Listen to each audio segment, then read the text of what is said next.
For over 14,000 years, humans have eaten bread, or something very much like it.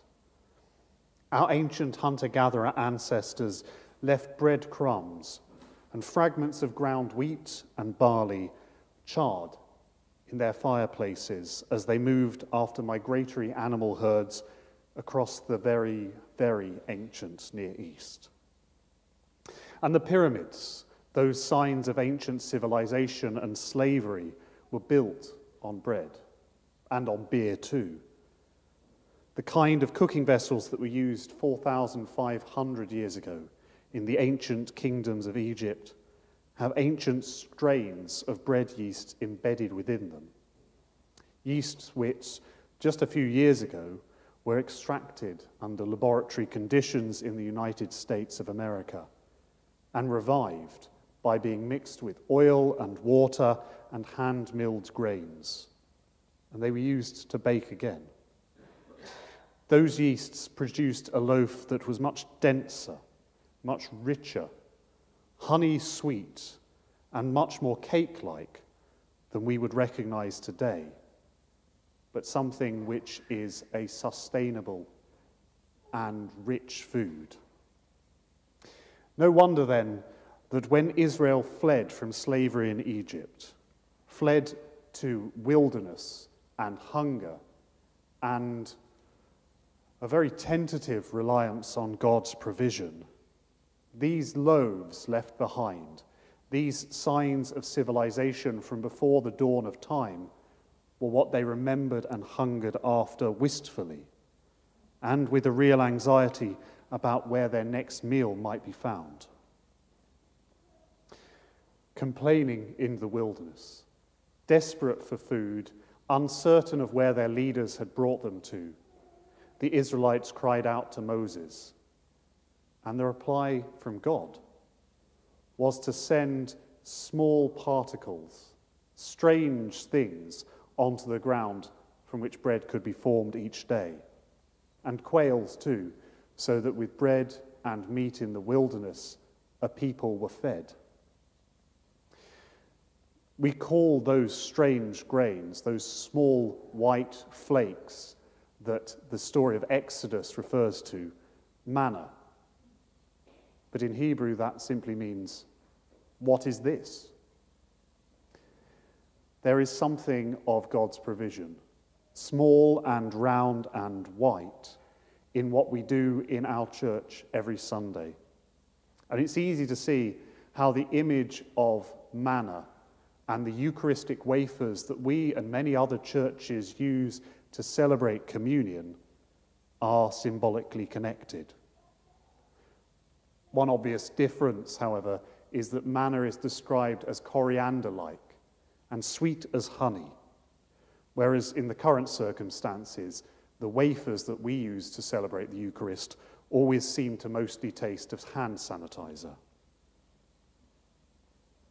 Through that gift of what it is, God becomes the one identified throughout Israel's wilderness journeying with the one who feeds his people. And the feeding God offers his children is the sign of God's character, a God who is caring, a God who is reliable, a God who feeds people who do really need to be fed. The gift of manna, of whatever it is a real remedy for doubt and mistrust, and a real remedy for hunger too. The regularity with which manna comes in those stories from Exodus, day by day by day, except on the Sabbath, is also a remedy for mistrust and for doubt in God's provision for his people.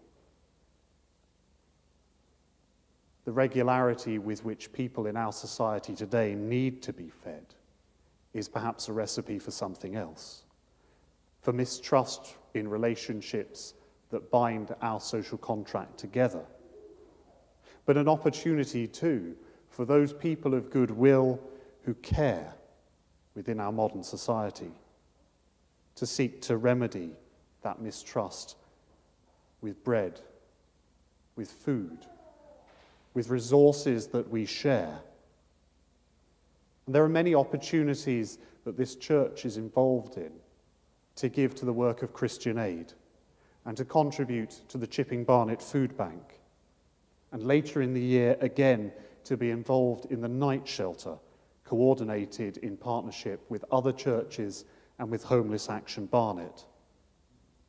To touch our lives to the lives of people who are in need, and to match our reliability and regularity in care with the God who always cares and feeds his people. When in John's Gospel, Jesus fed over 5,000 and then talked of himself as the bread of life, as he does a lot in the readings that we will be hearing in church over the next 4 or 5 Sundays, he develops this theme of bread of heaven, taken from the stories of Exodus. He takes it into himself and brings it out again freshly baked, so that God himself, in the person of Jesus Christ, becomes identified as the one who feeds his people in his provision and in his presence and with his own presence. Jesus becomes the one who prompts us, as the crowd almost, to ask the question, what is this? Manna. And he himself, in his manna, in his gift of sustenance, provides the fullest symbol of answering. For he talks about coming to earth to give the fullness of life to all people. Later on in John's Gospel, in John chapter 10, we hear that phrase, a phrase so popular in school vision statements and used so often in sermons.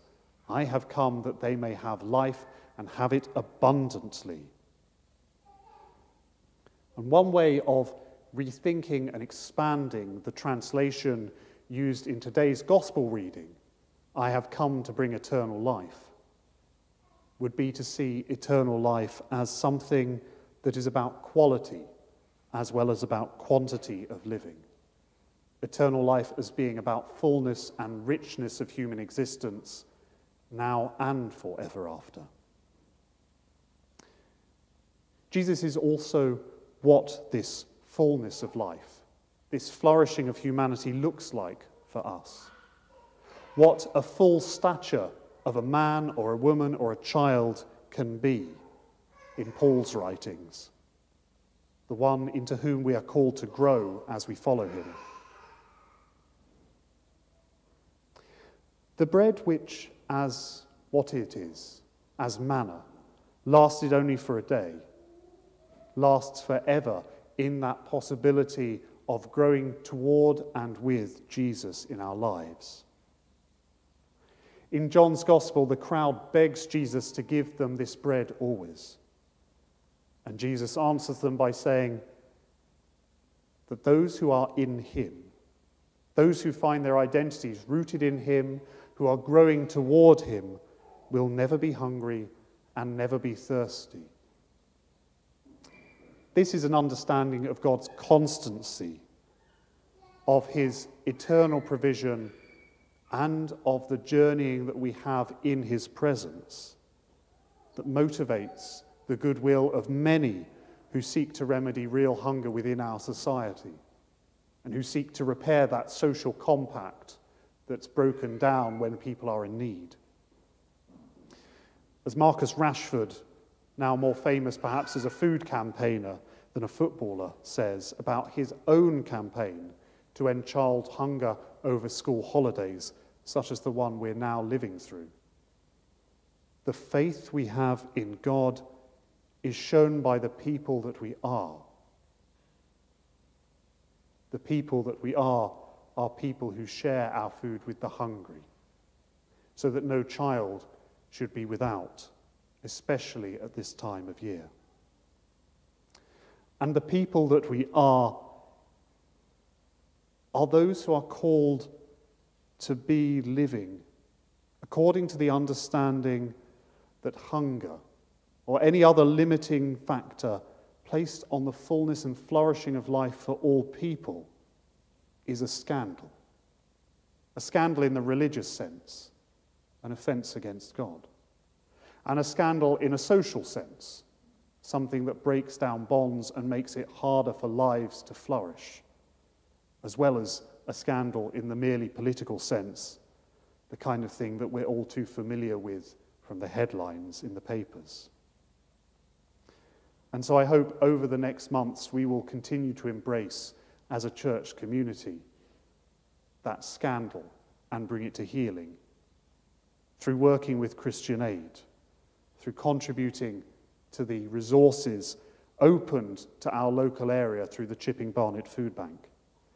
And when the time comes to begin again, working with local churches to support and sustain the night shelter in partnership with Homeless Action Barnet. All these things develop our faith.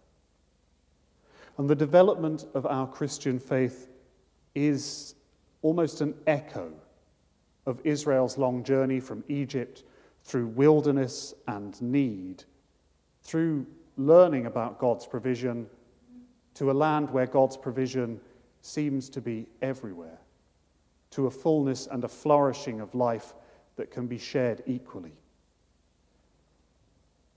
The journey of our Christian faith is from wandering and wondering about the nature of God's love for us, to an awareness of God's regularity in care, and to a need for our society to begin to grow in reflecting upon that generosity, so that on our long journey through wilderness to a promised land, we move physically and spiritually. We move from an awareness that we are receiving God's own care to living so that we might share in God's care for others, so that we might live at one with the caring God. And so that often by a very indirect wandering route, often by a route that seems to have no map to it, but has a sense of progress, we come to believe in Jesus Christ as the bread of life we have received and the bread of life in which we all live together. Inhabiting his fullness of life, inhabiting his gift of himself to the world, we shall know Jesus Christ to be our nourishment and our life. And the thing, the person, the nourishment that calls us towards a sharing of full lives with others. For he is the bread from heaven, the bread that he himself gives to us to eat.